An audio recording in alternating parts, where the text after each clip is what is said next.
B-Dub the Boy Wonder. I love the levitation. B-Dub, how are you, sir? How's it going, sir? How are you today? A very, very happy birthday to you. Thank you. I appreciate it. I love you. High five. Yes. High five. I love you. You're the best DJ that anyone could ever ask for. But more than that, you're a great human. Appreciate you. So I appreciate your friendship, and I appreciate you being along for this crazy ride. Amen. Loyalty goes a long way, ladies and gentlemen. Loyalty goes a long way. It sure does. It sure does. Always try to tell your friends you love them. Every day. Because you never know. You never know. You never know. Every day we're lucky to even be here. Listen, thank you so much for tuning in. We have a show like no other shows. It's not every day we get to say we have one of the top 10 hip-hop producers of all time. Yes, you can say that. You can say, arguably? No, not arguably. The top 10. No, easy top 10. Yeah. Diamond D is on our show today. He will be with us shortly, live in the building. His human form will actually sit here. He won't be on Skype. In the middle. Sitting, talking on this microphone right here. Talking on this microphone. Many of our legends are often on phone or Skype because they're legends and famous all over the place. But, yes, today I wanted to get right into the show because we got a lot of news. Sir, before you do that, you have to give proper notification and proper shutout before you get into the rest of the show. You cannot do that. So big shout out to True Heads Clothing. Thank you. You see these hats we are wearing? These beautiful front lace hats right here? You see them? Flat lace hats? Check out TrueHeadsClothing.com if you want one of these fat lace hats, or you can stop past the studio at 2622 Georgia Avenue. We have fat lace snapbacks and Kangos for you, so come holler at us. Brought to you by True Heads each and every Friday right here. Man. Is that a good promo? Thank you, Neil. We're gonna cut that up and just run that every time. That was amazing. Okay, thank you, Neil. Appreciate it. Shout out, Neil. So, shout out. Neil, you're the best. Thank you so much. And hopefully we'll get one of these hats on Diamond's head as well. Diamond D, our guest today, but right now we're going to get right into Today in Hip Hop. There's so much news going on. I was even just informed that Logic and the Wu-Tang Clan, well, it's Logic's album that the Wu-Tang Clan is on, and I believe his album just dropped, so that's the brand newest of the new news in hip hop. But this isn't newsworthy. It just made me happy. B-Dub, check out this picture of all of the great hip hop artists of all time. Yes, dope. As like the dream team, and they have all their little names on their jerseys and big puns. But did you have to have that though? The belly out? Did you do my man like that? The belly doesn't bother me. It's the short shorts that are weird. And the discolored legs, but it's all right. Shout out. And I just noticed their footwear. Look, Snoop is in slippers. Classic. That's I see that. So I just noticed. Who's in Tim's? Biggie's in Tim's. Okay. This is amazing. So this made my day. Shout out to whoever created that. I found it at thesource.com. Our friend Dave Mays, that was magazine that he invented. A great new album has just dropped from our friends who have both been inducted here. Dropping the bomb. El Da Sensei and Sadat X. New album called XL, right? Get it? Sadat X, El Da Sensei, Sadat. Okay, got it, right. XL, and this can be bought now on vinyl. Like literally, it is out. Okay, it's not 4 more days. It is out on vinyl, Spotify, and Apple Music. Go get it. In other news, Wu Chains, the new mixtape from DJ Critical. Okay, Wu Chains. Wu Chains. Listen, I'm not gonna lie. I listened to it on my ride home. You like it? It is not. It's a concept. Great concept. It doesn't sound right to me. It's like when peanut butter is delicious and steak is delicious. Because how can you put that peanut butter and that steak? 2 Chainz over a beat like that, like a Wu-Tang beat? That's it didn't crazy. sound right.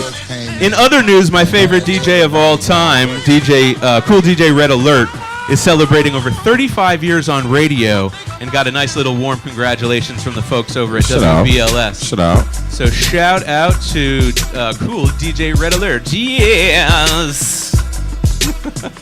Okay, in happy birthday news, happy birthday to Jermaine Dupri, who is turning 46. Jermaine Dupri, who danced for Houdini, Run DMC, and Grandmaster Flash, formed Criss Cross, established So So Def, writes for Usher, and talent manages Mariah Carey, and publishes book and wins Grammys and does all sorts of great stuff. Jermaine Dupri, shout out to you. Very big impact on hip-hop. Another big impact on hip-hop was this shot that was taken by Gordon Parks called The Greatest Day in Harlem. And this shot is kind of an ode to Art Kane's photograph from the 50s of all of the greatest jazz legends of all time. This is all of the greatest hip-hop legends of all time, all gathered together physically at one time on the stoops there in Harlem. I believe in the same location that Art Kane's photograph was taken. And this was done, this photograph was done, like, I don't know, 20 years ago today. Okay. Okay, 1998, I believe. Nope. There's a contest going on from Medina Design where you can win a dope mic of the game of microphones. There you go. Game of I was gonna say game of throne of microphones, but that didn't work.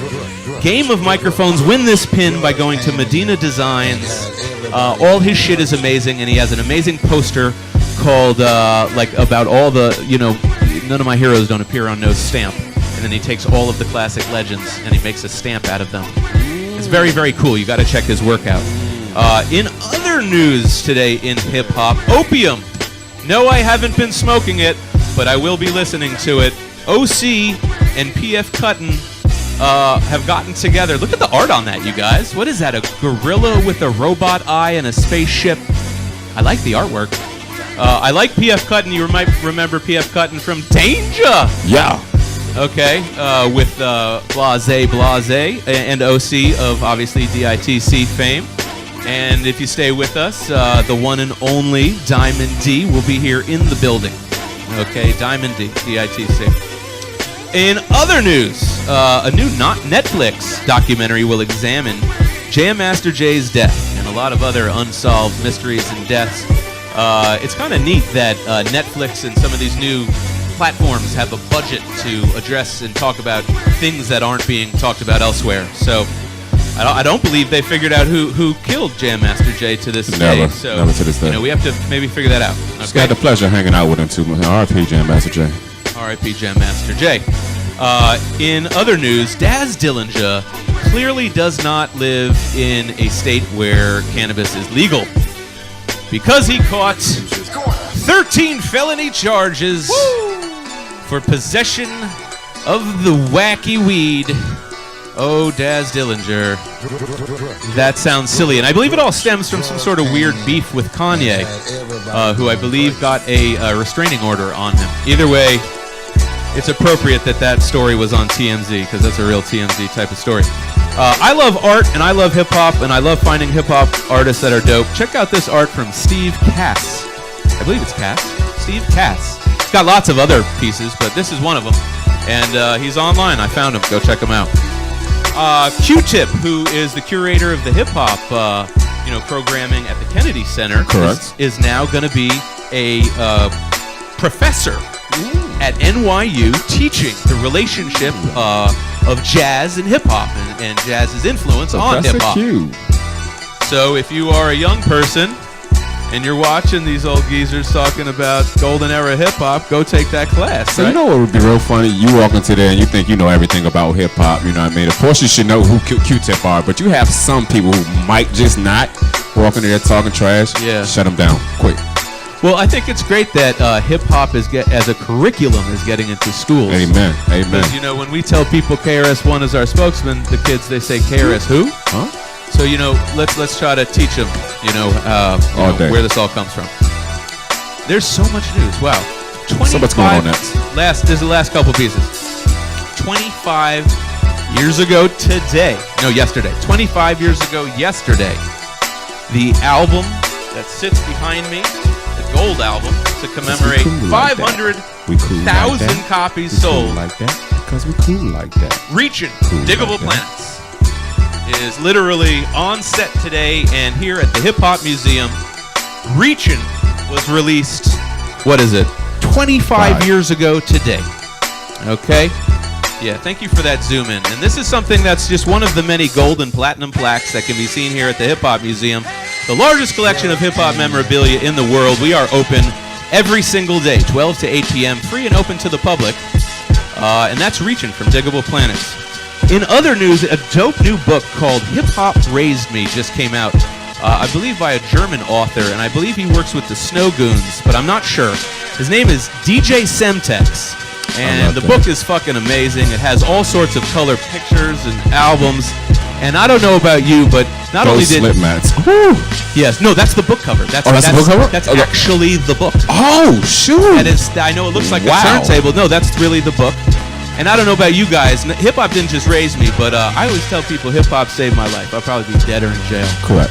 You know, if it weren't for hip hop. In other news, tonight by we mean WLVS Radio is the official media sponsor for Brand Nubian and Black Sheep. Daisy, can we get a zoom in, please? Oh, he's got one. He's got it. You got it? Oh, you got it up there. You got it up there. Tonight Okay. at Dirty Let's see that. Martini, my man DJ Zoo is bringing the classics to the city. We will be in the building covering all of the performances and doing interviews backstage and talking to the guys. We just inducted Sadat X last week into the museum, and if you come to the museum, you will see something that he donated from his own personal collection. A custom leather jacket, Brand Nubian jacket, is up in one of our museum rooms upstairs in the museum. Well, he's just entered the building, so it's only appropriate that we send him a shout out. 26 years ago, the other day, one of the greatest albums in the history of hip hop was released. Stunts, Blunts, and Hip Hop by the one and only Diamond D, one of the greatest hip hop producers of all time, easily, will be with us after this break. Okay? But before we go to this break, and before we go to Diamond D, we would like to send a very happy birthday shout out to the one and only Will Smith. Turned 50 years old today. Fellow Libra. 50 years old, and it just goes to show the longevity of hip-hop. It's kind of beautiful that when, you know, we all started doing hip-hop, and maybe Diamond would agree with this, no one thought it would maybe even last this long. Not only has it lasted this long, but it has created some very, very special moments. And for his 50th birthday, Will Smith got together with the one and only Dougie Fresh and spontaneously freestyled and beatboxed, and this is what it looked like. And when we come back from this video, we will be with the one, the only, Diamond D. Are you ready? Okay. See, I got the film in. You really shocked me. Oh, that's how you do, man. You can't hide from me. Dougie Fresh in the house. Always shocking. Dougie Fresh in the house. You gotta have a little Fresh Prince. You know what I mean? You know what I mean? So basically what you're saying is,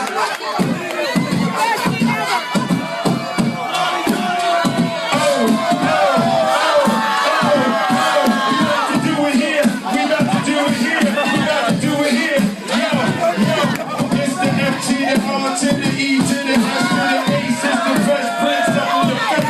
Yo, we about to take it in the old school. About to take it in the old school. All the ladies in the house down to here say, say, all boys in the face, all boys in the face, make some noise, everybody say, oh. Oh my goodness. Well, you know, those types of moments. Have you ever experienced, first of all, hi, welcome to District Spotlight, the one and only Diamond D. You make it over okay? What do you think of the district traffic?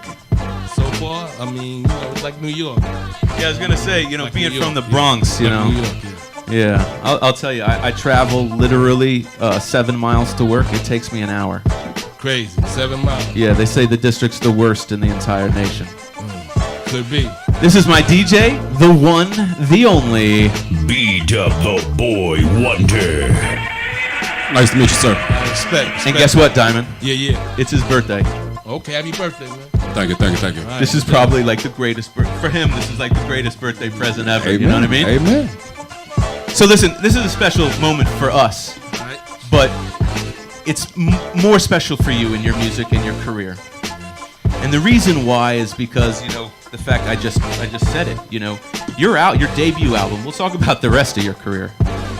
Your debut album changed lives. And the fact that we're even talking about its birthday being 26 years old, Right. this many years, decades later, is a testament to what happens when a very special thing happens in a time and a place with the right people. We always ask our guests as a first question, when was it, if you can remember, the first time you ever heard and fell in love with hip-hop? What was the song? What was the artist? Where were you? Where were you staying? damn, maybe like 79 at a block party, like a neighborhood jam, before Rapper's Delight. I used to stand by the ropes and just try to look at the DJ to see what he was playing, you know, as a kid. And like this is back when it was just break beats. So just to answer your question, the song was called Blow Your Head and the group was the JV. It's a break beat.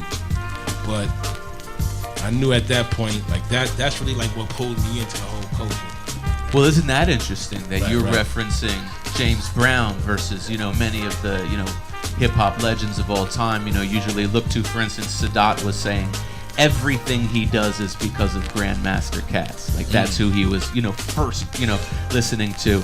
Is there anyone in hip-hop, do you recall, first hearing and going, holy shit, like, we can do that? Like, that's hip. What is this, you know? I would put Kaz up there. You know, the whole Cold Crush 4, Kaz, Fantastic Five, groups like that. You know, Furious 5. You know, as kids, we would have the cassette tapes, and we would just listen to those, you know, basically. And were you first moved to be an MC or a producer? A DJ at first. DJ. Right. Beautiful. I started out as a DJ. And where and why did you get your first pair of turntables? First turntables, I don't know, maybe like 82. Somewhere around there. How old were you? 82, I'm 13. 13-year-old with enough money to get turntables? Damn. Yo. What the heck were you doing? Paper route. Like my mom, like my, you know, my parents hooked me up. My parents hooked me up. Your parents hooked you up. You know, more or less, so. Do you recall, were they belt driven? Like what? Because I remember my first pair of turntables, they were the worst. My first joints were belt driven. Yeah. Yeah, they were. You know, you had to, if you were nice on the belts, then once you got on the direct drive, it was like butter. Oh, it was butter. It was butter. Right, you know that. You had to almost, you know, like the little race cars you have to rev up on the carpet. Right. It was with the belt drive, similar, right? Yeah, the little push off. You know. And then everyone has a transition point. You know, I remember, you know, mine personally, but when you were a DJ, there had to be a certain point where you go, yo, I could make these beats. Or I could rhyme these rhymes. Right. Do you recall that moment? Do you recall maybe the song or what you were spinning or what you were listening to that made you think maybe I could do this? Probably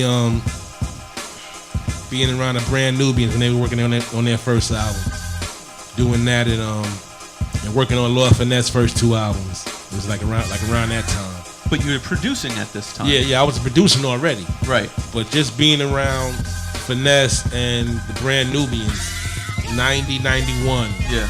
My album's like 92. Yeah. But 90, 91, just being around them as a producer, just made me consider picking up the microphone.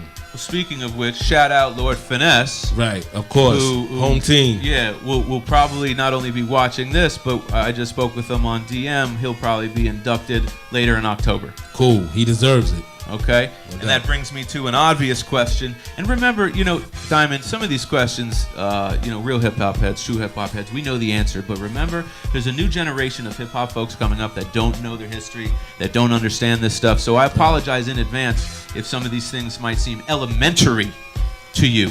Right. But some people, they heard of DITC because, like, I don't, you know, the fucking marketing and branding is amazing.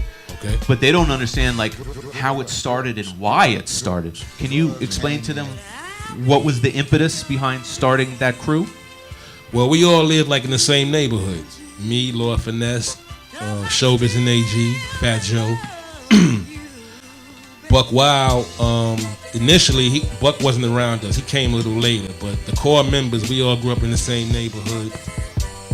We were all into hip-hop. You know what I mean? Me and Showbiz, we used to go to each other's houses and just play beats and shit like that. Cut on each other's set. And the first one out of us to get a deal was I was in a group called the Ultimate Force.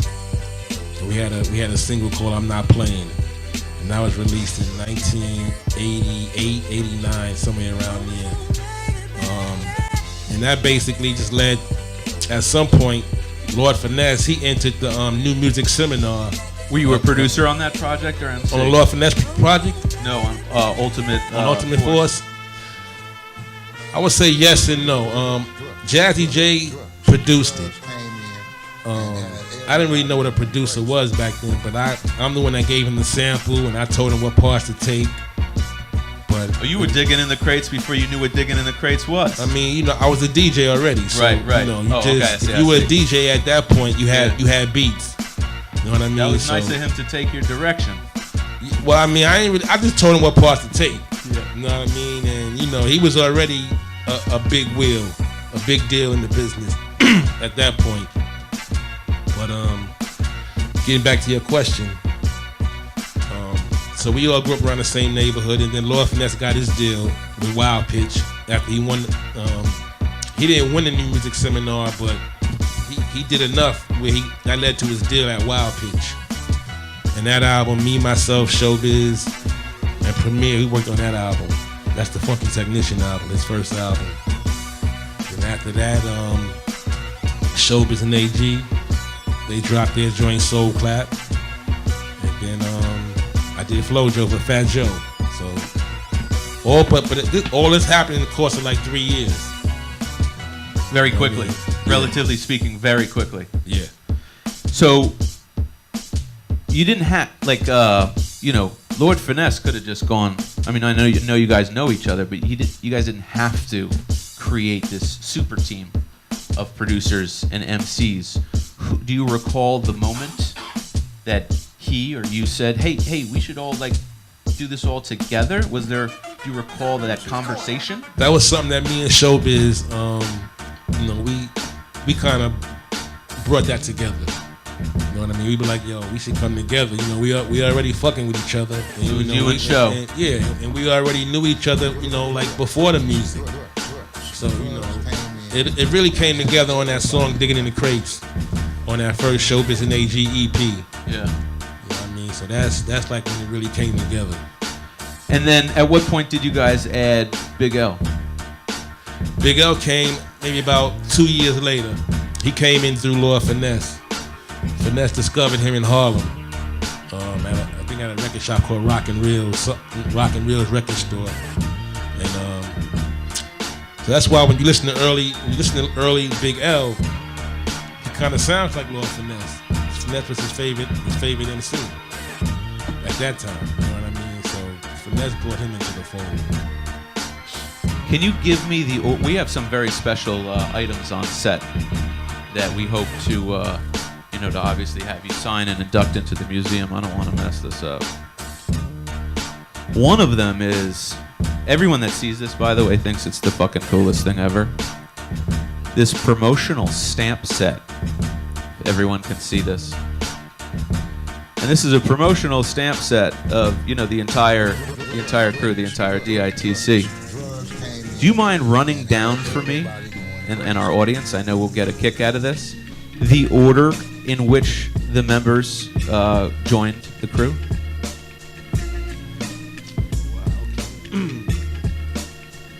Myself, me and Showbiz, Lord Finesse,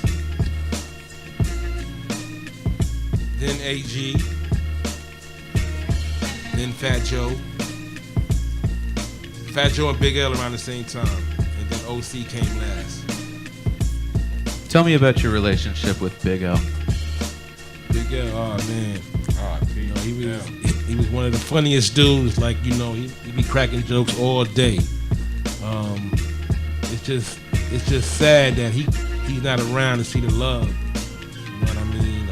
Yeah. I know he would have loved to see his album at least go gold. You know what I mean? And he never got a chance to see that. But Big L, he was one of the illest to ever do it. Yeah.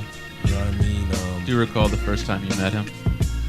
I think the first time I met him might have been up at Jazzy J's studio up in the Bronx on Allerton Avenue.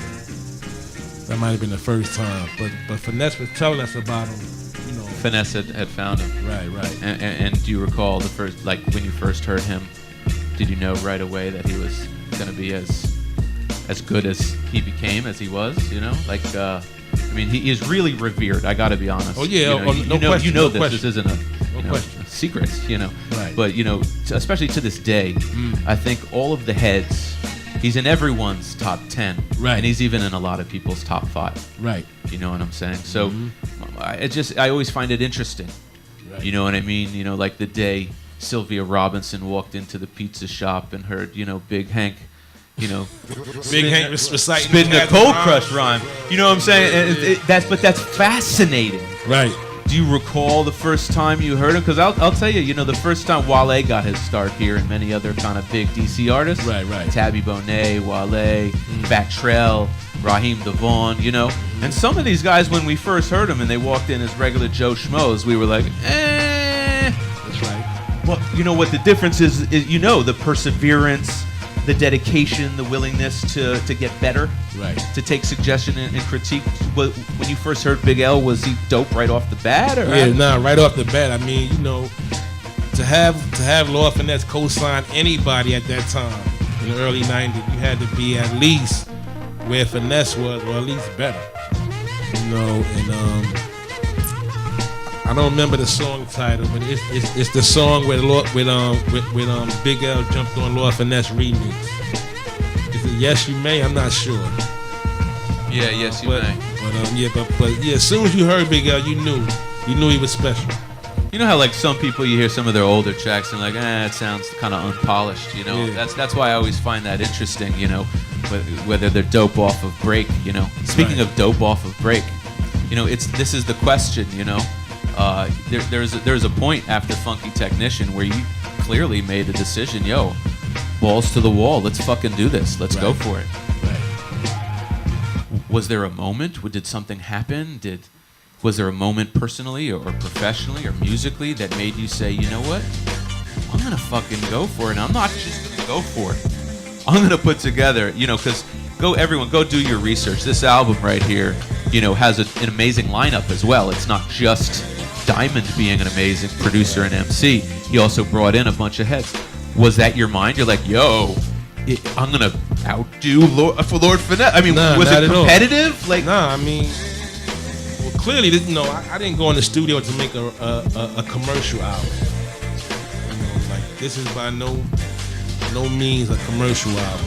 There's only one commercial song on there called Confused. As far as the people who contributed to the album, these were the people who were around me. right. You know what I mean? And here it is, 26 years later. Everybody who worked on that album, I still fuck with. Right. You know what I mean? So it wasn't like I was reaching, like, yo, can you fuck with me? Can you fuck with me? Like, everybody who was on that album, Q-Tip, you gotta remember, I rhymed on the Low End Theory. So I already had a relationship with Tip.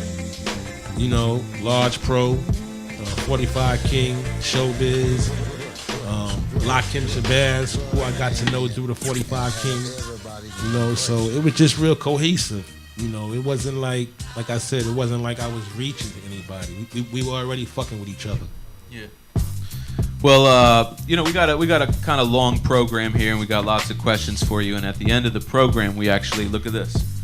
We unbox all of these pieces of hip hop history. Okay. You and I will be sitting here and opening literally actual assets from the history of hip hop, and some of these pieces, you know what I mean, are one of a kind pieces. This stamp set is super rare. But one of the things that I thought was interesting is, the name of your album, Stunts, Blunts, and Hip Hop. Oh yeah. So in recognition of the blunts part, how are you at rolling a blunt? Yeah, I don't fuck with no white owls. Oh, he old school. He old school. So let me yo, these shits are white grape. Like, who smokes those? Kid smokes those. So you need something like this, Don. You need the backwoods or the So check this out. Here's the story behind this. So we sent an intern to the bodega. Throw them under the bus.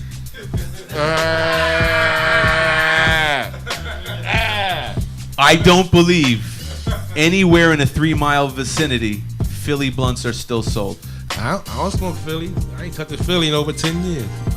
So tell me, this is funny, so I want everyone to see this. So this is what we had for him. We were going to have a We're gonna have a rolling competition, but I don't think that this is authentic enough.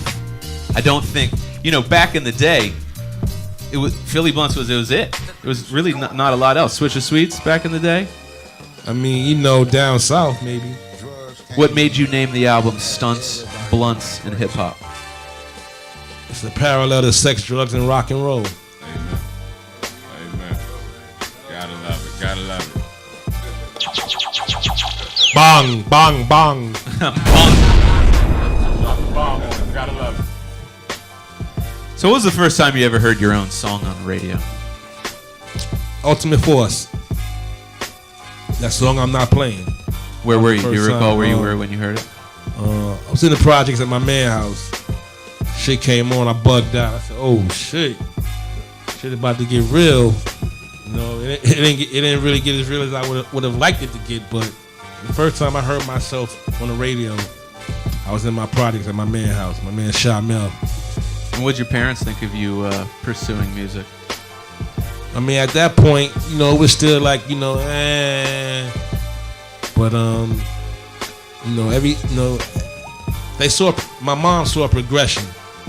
You know what I mean? So the lectures just became less and less, but I was still getting them, no question. Yeah. The last artist that we inducted into the Hip Hop Museum was MC Search, and he was going to an art school, right? In New York, and I'm from Brooklyn. He was going. He's from Ocean View. Yeah, I'm pretty sure he's from Ocean View, and or Rockaway. No, I'm sorry, he's from Rockaway. Okay. But the point is, he was going there to be an opera singer. An opera singer. An Italian opera singer. And he dropped out to pursue hip hop, and he had to have the conversation with his mom, like, "Listen, Mom, I don't think this opera singing thing's gonna work out." Did you ever have to talk to your mom and say, "Listen, I think I really want to do this"? I would say, yeah, I believe I did, because I dropped out of college, you know what I mean, and she wasn't really, really happy with that shit. Where were you going to school? Well, I was going to Old Westbury in Long Island. How many years did you get in before you dropped out? Maybe 1.5. Did you meet anyone in college that sparked your creativity, or were you just like, "Fuck this"? No, but I tell you, when I got there, Kool Moe Dee was graduating. He was living on campus too. This is maybe 88. Like, he had the records out and everything, but he was living on campus.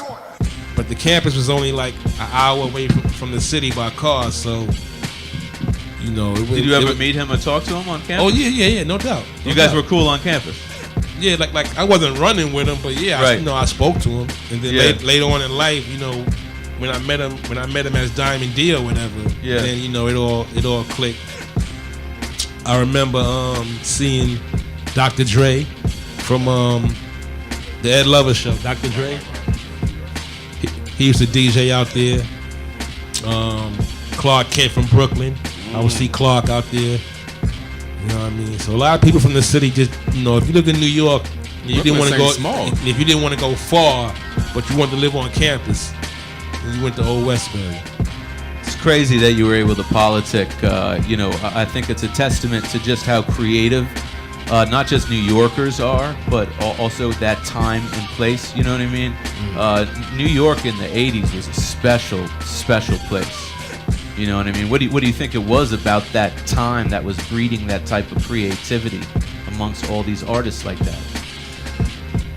I don't know, but from a producer's standpoint, definitely the SB12 and the SB1200.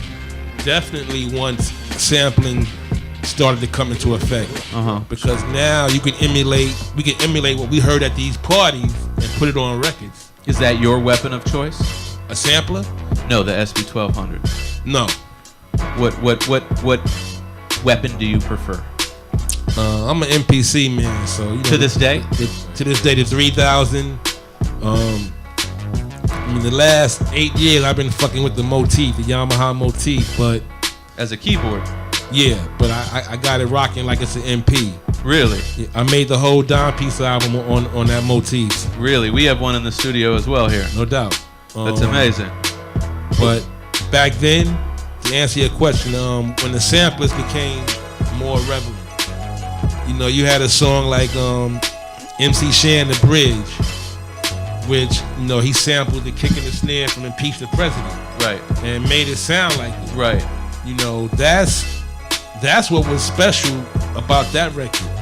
Even more so than Shan. Yeah. And Shan killed it. Yeah. But the production was just revolutionary.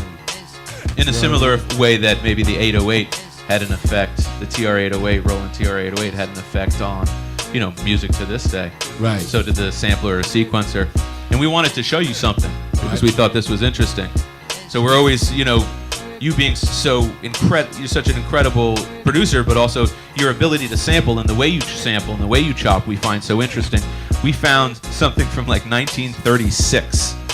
And we want to show you this video, and we want to ask you whether you think this is the beginnings of hip-hop or not, from 1936. Right. Take it away. Check out this video.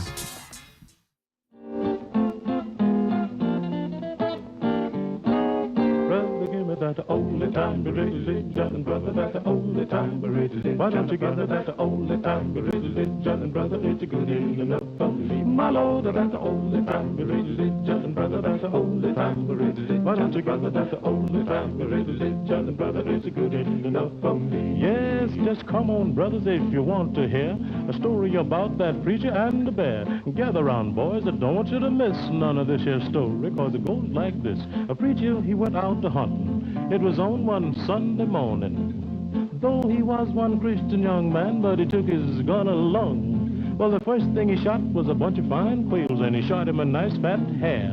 Then through the woods on his way back home, he met a great big grizzly bear. Then the Reverend fell down upon his knees. He sent up a great long prayer. Whilst he cast one eye to the heaven on high, but kept the other eye on the bear. He said, the Lord delivered Daniel from the lion den, Jonah from the belly of the whale. Man. Yeah. What do you think of that? I mean, he was talking in rhythm, and it was rhyming. I mean, you could argue. You know what I mean? But of course, that's not hip hop. He was just, reciting the words. Right. Rhythm, like in rhythm. We're always curious, rhyming, with the derivations of hip hop, right? Because most people identify, like you just said, James Brown is kind of like the original. You know what I mean? Hip hop. James Brown root. resonates with hip hop because when hip hop was early and still in the parks, those were the records that every b-boys danced to. Yeah. You know what I mean? So. Speaking of b-boys dancing, well, this is the worst segue ever, but you did a track on an album that is arguably one of the greatest and best-selling albums in the history of modern music. And you did the title track of the score, the Fugees, and it's sitting right here on set with us. Oh, sorry to put my hands right there. But, between your work with A Tribe Called Quest and your work with the Fugees, our question is, what effect did that have on you psychologically in terms of your music and your career after those two major accomplishments? And I'm pretty sure it was pretty quick to recognize, wow, this is a big fucking deal. That the both of those albums just went to meteoric levels. Right. How did you react as a human is what we're asking. What did it make you feel like? Well, with the score, of course I was proud. You know what I mean? But I tell people, yeah, I'm on an album, but it's not like the score was a single. The songs that drove that album were Killing Me Softly, Ready or Not, songs like that. But, just to be involved with the project, was definitely a blessing. Because I think it was just myself and Salam Remy. D, it's the title track. Don't be too hard on yourself there. Oh, what? So I said, don't be too hard on yourself. I mean, you said, it's not a single.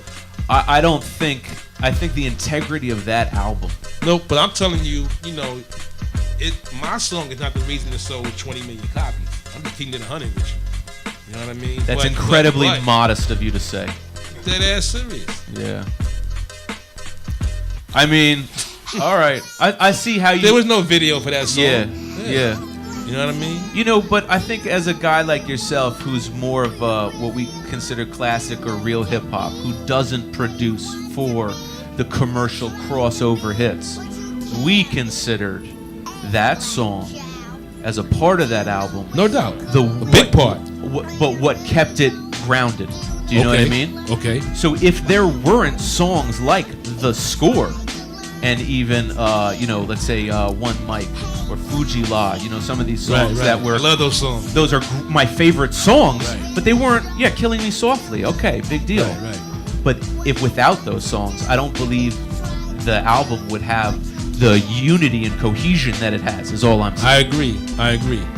All right, fair Now, enough. with the Tribe album, I definitely felt extremely proud, and I felt accomplished too, because that was right around the time when my album was about to drop.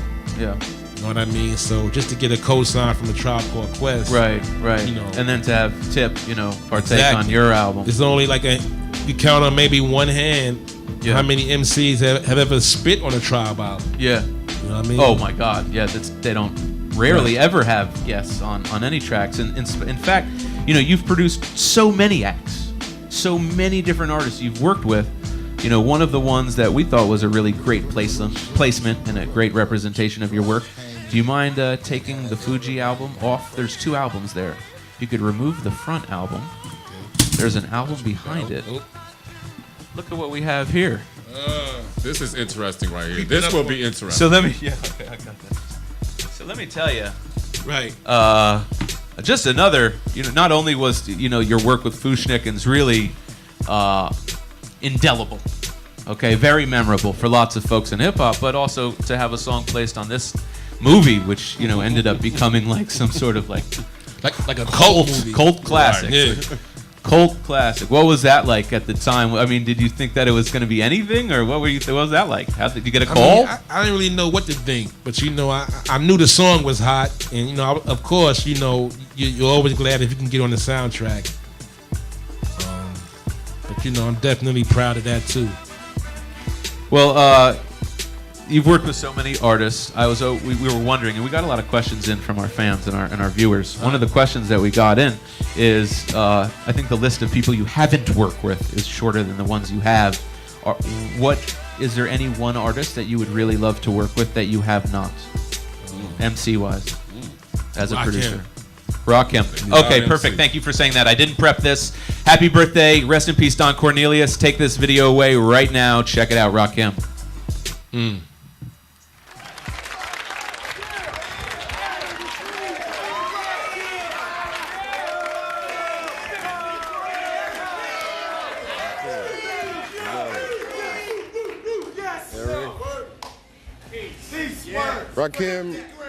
Rakim, you don't smile too much. I ain't no joke. I just.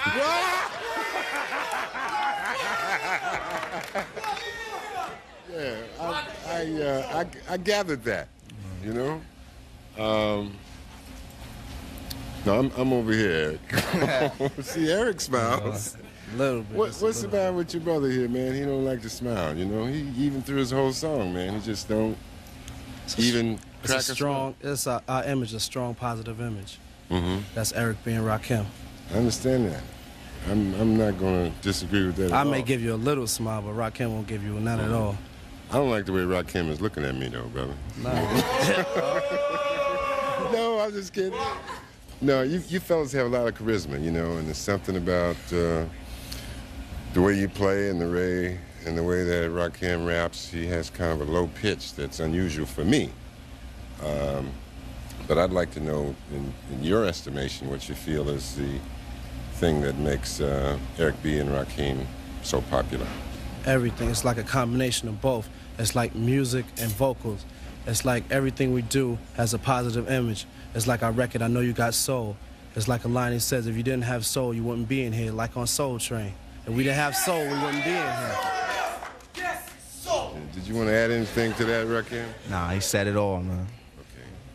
I'd like to say it's awfully nice to have you with us. We'd like for you to come back real soon and do some more songs for us, some more music, and you know, you don't have to smile a lot, brother, because I don't smile a lot either, and I ain't no joke either, you know? No. Eric V. and Rakim.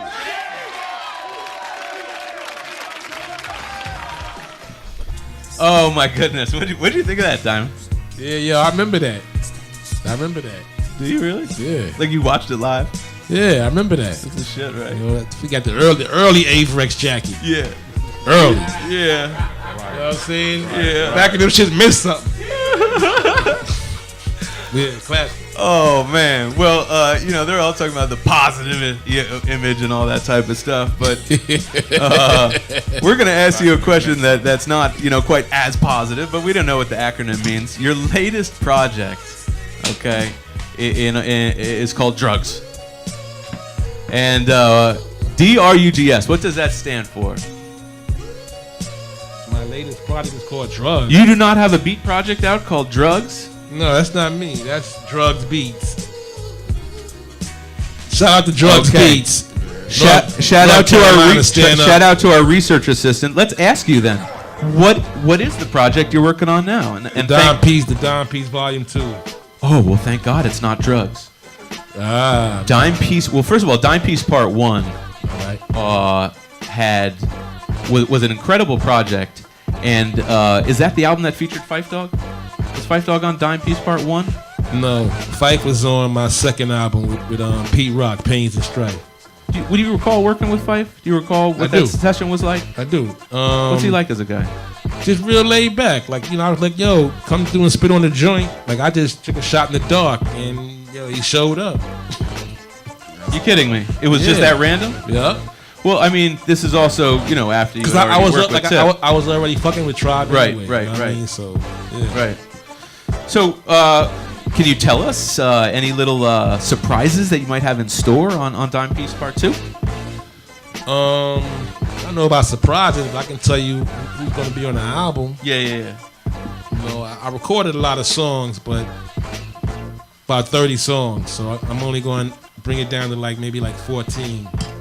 But the definites are Twista, Snoop, Styles P, Fred the Godson, Raekwon, Camp Low, OC, David Banner. I'm leaving people out, but if you dug the first one, then you definitely gonna feel the second one. I'm trying to. Dime Piece Part 1 do it. Yeah, Dime Piece Part 1 was absolutely incredible. Right. Absolutely incredible. So here we go. Let's do this. We kind of do it a certain way every single time we do this. Please excuse me. All right, it's the hip hop unboxing, everybody. This is really happening. Diamond D edition. Let's go. Check it out.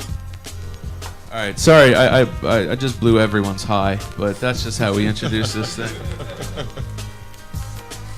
Take a piece, pass it down. Take a piece, pass it down. Here's some scissors for you. Here's some scissors. Everybody opens a piece. And the way this goes is we just kind of look at where it's coming from. We don't say their name, Diamond, because we don't want to blow them up. But everyone takes a piece, and then we open it up, and we just say where it's coming from, and then we hold it up. Pretty much just that simple. All these pieces are either donated by hip-hop fans that have pieces of hip-hop history in their possession, or we find them and purchase them on eBay or wherever. We grab those from you, John. Here you go. Now check this out. Here is a perfect piece because we've already inducted Trouble Funk and Big Tony.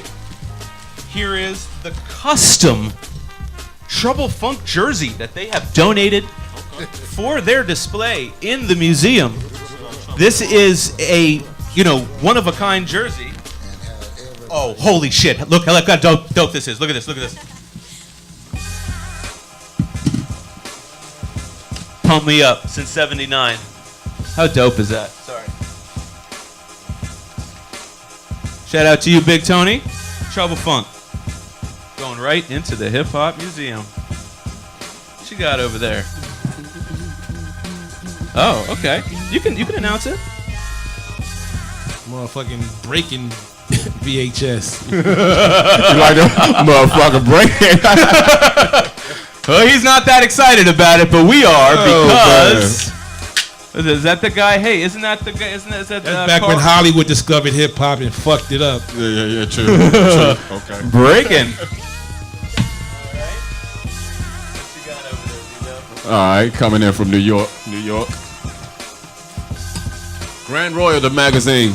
Bingo. Throw that shit. Oh, wait, this is a big deal. So this is issue number 3 of Grand Royal. And it has a poster inside that's worth about $1,000 because it shows the entire history of turntable, the chronology of turntables. You want to open it up then? So. Yeah, let's see that. Really? All right, don't fuck it up. Jesus. That's why. Do you want to open it up and show them? Not really. Not really. Okay. You got to come really. past the hip hop museum to see. Remember, we're moving to this giant right new here. location called Blind Wino. So anyone that's throw it back watching in there. right now, keep that in mind. Hip Hop Museum has a.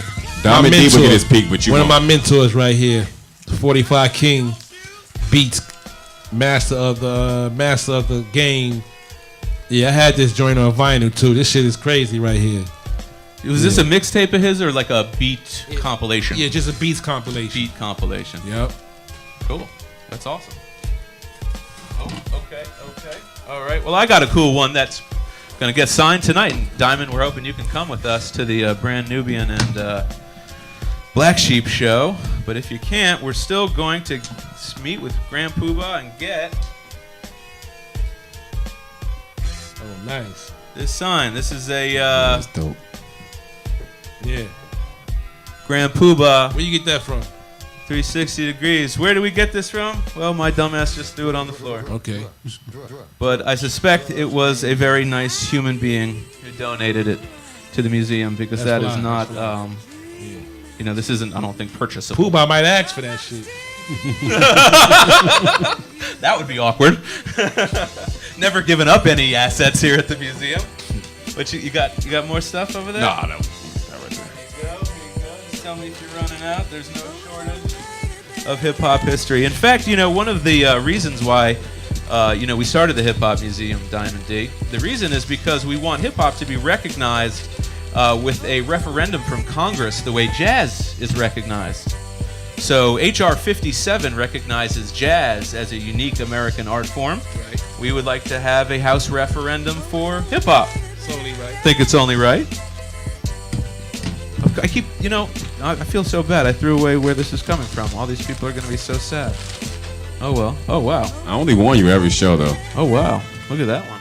That's pretty cool. What you got there, Diamond D? What's that say? Oh, wow. Hollis. Hollis, Queens. Wow. Home of the legends. Hollis. I suspect that's referring to, maybe this is a Run DMC jersey? I don't know. We'll have to look into the 7 Hollis hardball. We'll have to figure that one out. All right. Go ahead, keep going. Here you go. You got a big one there. Yeah, you do this one. Okay. All right. You do this one.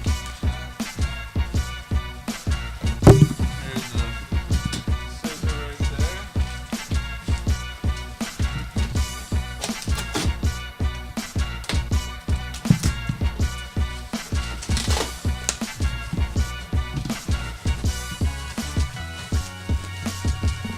Oh, I know what this is. I got a really neat one. So this is coming in from Brooklyn, New York. It's only right. What you got? Stone's Throw. Oh, Stone's Throw. They're a great label. Do you like Yeah, anything yeah. on Mhm. Stone's Throw? All the early Mad Lib stuff. Mad Lib. Yeah. Yo, Peanut Butter Wolf. Peanut Butter Wolf, J-Rock, J-Rock. Percy P. Oh, yeah, Percy P. That's right. Boom, I got something you really love. Percy P. battled Lord Finesse. Coming all the way in from Shoreline, Washington. Let me hold that up. Oh, Dizzy, let's get wow. a zoom in on that one, please. Look at that. This This is one is very definitely rare. not coming out the package. And hold on one second, I'm about to turn it around. Public Enemy comic book. Oh, shit. That's pretty cool. Flav. That's pretty cool. That is pretty cool, B-Dub. But I dare say I'm going to one-up you. I dare say I'm going to one-up you. I dare you not. Well, I don't mean to. I don't mean to, but every now and then we get something in that's pretty cool, Diamond. You know, people are really excited to commemorate the history of hip hop, and this is a signed Jay-Z Okay.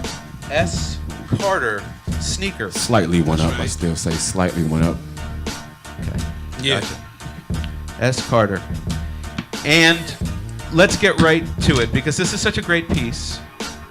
I want to get to the real heavy How we know stuff. he signed it? We have a certificate of authenticity, which either is worth crap or it's totally true. But actually, we do have people that verify these types of things. Okay? So let's do this. We are making a display for you. So on camera, if you don't mind, we have some very special pens for you to sign.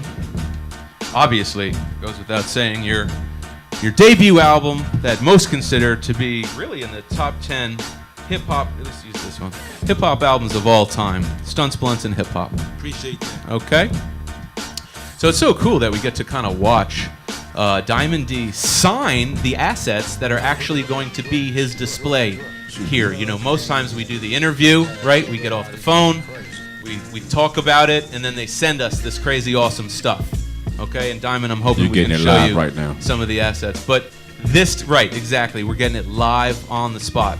And there's a couple other things that we wanted to go, you know, with, you know, this album. This is my favorite single growing up. I'm not kidding that. I'm not just saying that because you're right here. Like, no bullshit. I'm from Brooklyn. I know you're from Bronx. We can still be friends. But this single, Sally's Got a One-Track Mind, if you don't mind tagging that up there, maybe, I don't know, you want a different color? I don't know, whatever. Okay? Sally's Got a One-Track Mind. And then what we're going to do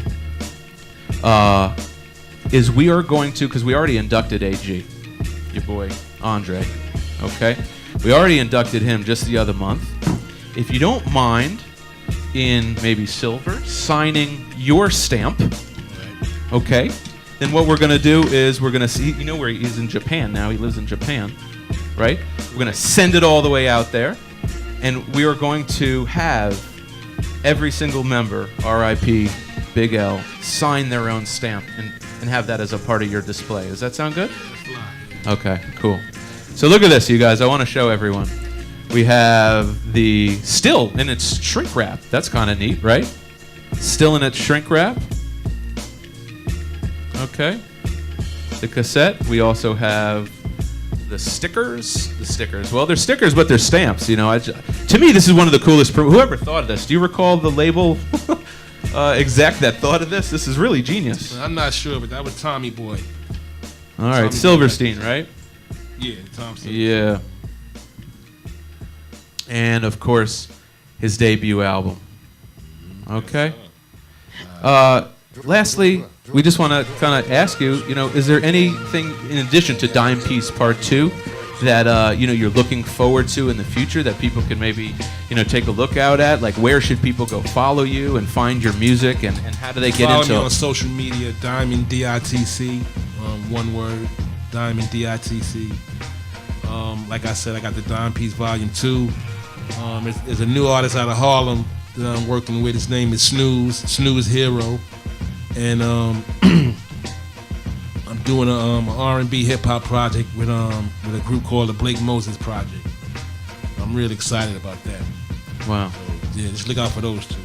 And, you know, we've noticed that the sound of your beats have kind of changed a little bit over the years, in a good way. I mean, all producers develop. Right. You know, when you started out a little more gritty, a little more loopy, right? Yep. Now you're a little more, it's a little kind of cleaner and harder hitting and, Right. and really punches through.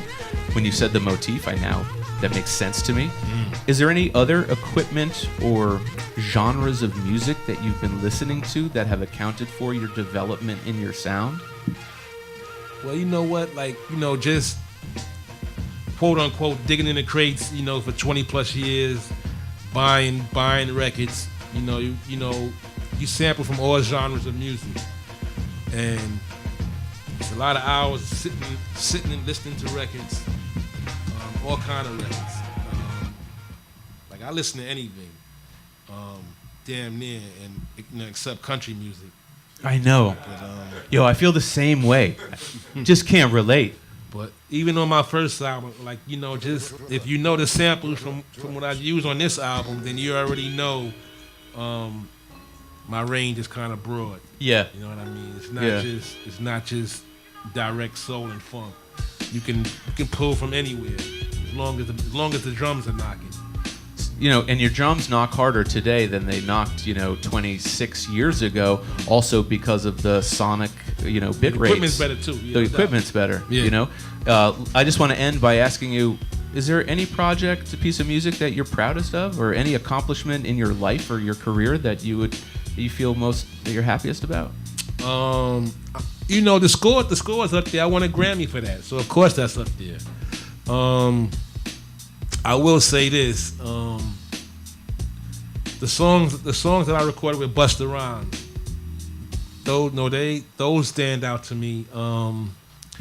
Do the Busta remix, What the Fuck You Want, Wife-in-Law, those songs, and the early Digging in the Crate stuff. You know what I mean? Those are the ones that really stick out to me. Yeah. I want to thank you so much for being with us. Thanks for having me, man. Okay. All right, and this is the part of the show where we kind of get to do something special. Okay? So, here we go. This is the induction. Diamond D, the Hip Hop Museum. The induction is happening right now. So after 26 years and having one of the most iconic hip-hop albums of all time, Stunts, Blunts, and Hip Hop, I, Jeremy Beaver, CEO and founder of Listen Vision Studios, have the great honor of inducting one of the greatest and most iconic hip-hop producers and MCs of all time, Diamond D, into the Hip Hop Museum. And it's an honor because currently we are the only hip-hop museum in the world, and we have the largest collection of hip-hop memorabilia, anywhere on planet Earth. Hold on. There is another hip-hop museum in New York, the Universal Hip-Hop Museum. Shouts out to my man Rocky Bucano. Yeah, I agree with you. However, and shouts out Rocky, the building has not been built yet. Yeah, it hasn't, but I'm not. You can't just throw them under the bus. Oh no! But I mean, in physical form, right? Currently, right now, and especially in 2 months, right? We will be the only physical, actual place you can go to. Okay. And see all of this stuff, and we're gonna shouts out to Listen Vision. Yeah, shouts out to Listen Vision, but more shouts out to you, because it's artists like you that changed my life. Okay, you encouraged me to go from being, at the time, I'm a little younger than yourself, I was a DJ, and because of you, literally, I decided to be a producer, and you changed my life. I love your beats. I love your music. And I want to just say thank you from every single hip-hop head out there that's like Appreciate me. That, man. No doubt. Okay? Yes, sir. So I'm Jeremy Beaver, CEO and founder of Listen Vision, with my DJ, the one, the only... B-Dub, the Boy Wonder. Now, if Rahel and Stoner can quickly help me out here... Hey, Rahel and Stoner. This is your big moment now. We have something special here for our DJ who's celebrating his birthday. I want to tell B-Dub that he is the man, but I also want to give him a little something special. Can we now bring it out without further ado? Maybe give him a second to do a couple things and bring it out. Hey, happy birthday, B-Dub. Thank you. Appreciate it. Have you been, man, these beats sound amazing. Whose beats have you been spinning this whole time? Oh, that was what you mentioned earlier, some of those beats I was spinning earlier. Oh, nice. Now, what what I'm spinning right now, Showbiz and AG. Oh, okay, nice. A little bit of Smith and Wesson as well mixed in, so. Birthday to you. Happy birthday to you. Thanks for being here. Happy birthday, dear B-Dub. Happy birthday to you.